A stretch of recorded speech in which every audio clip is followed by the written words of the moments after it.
In the land of the Old Kingdoms, there was a man known as the Mud Wizard. He was a rebel, a rogue who stood against the oppression of the ruling class. He was a mysterious figure, dressed in brown robes and always covered in mud, as if he was one with the earth itself. The Mud Wizard was a skilled sorcerer, who had the power to control the very elements. He would use his powers to make the ground beneath the feet of his enemies turn to quicksand, making it impossible for them to pursue him. He would make the rain fall harder, so the rivers would flood, and the bridges would wash away, cutting off any pursuit. The Mud Wizard would use his powers to aid the poor and the oppressed, making their lives easier. He would cause the ground to yield bountiful crops, and the rivers to flow with fish. He would heal the sick, and protect the weak.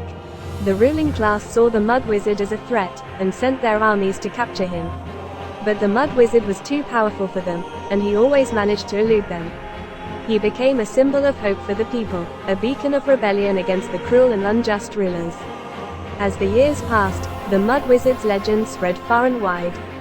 He became a folk hero, celebrated in songs and stories. And even though he was never captured, his legacy lived on, inspiring future generations to rise up against oppression and fight for freedom.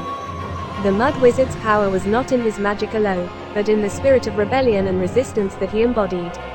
His story would be passed on from one generation to another, until it would become a legend that would be remembered forever.